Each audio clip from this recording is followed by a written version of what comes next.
नमस्कार। आज आम जाना जदि सीएम किसान रे नुआ आवेदन करथिले बा पूर्वरु आवेदन करथिले टंका आसीछि कि नहीं जानि पारुनांती केउ बैंक खाता को टंका जायछि ताहले एही वीडियो रे जानिबा केउ बैंक खाता को टंका जायछि बैंक रो नाम एवं केते टंका जायछि सब किछि एही वीडियो रे जानिबा।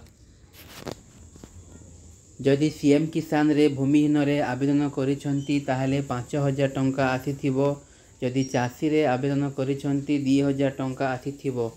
केउ बैंक खाता को जायछि जानि पारु नांती ताहले एबे सीएम किसान पोर्टल रे आसंतु एवं सीएम किसान पोर्टल रे स्थिति जांच करंतु। अपडेट हो जायछि केउ बैंक खाता को टंका जायछि बैंक रो नाम तारीख सबू अपडेट हो जायछि आसिकी चेक करि परिबे सबू किछि जानि परिबे।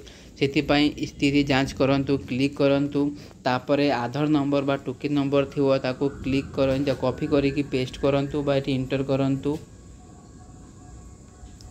तार सर्च रे क्लिक करंतु शो रे क्लिक कला परे एटी देखि परिबे केउ बैंक खाता को टंका जायछि बैंक रो नाम सबू किछि देखि परिबे।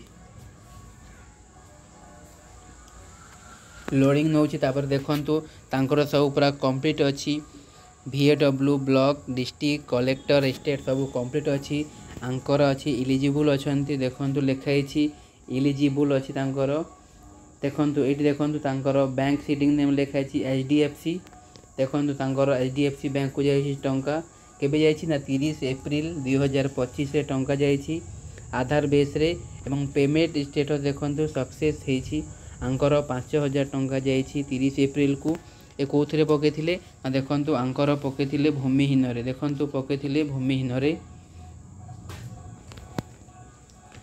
आपण भी एही परि जाई कि चेक करंतु आपणकर केउ बैंक खाता को टंका जायछि एही परि चेक करी कि जानि परिबे सीएम किसान रो टंका केउ बैंक खाता को जायछि।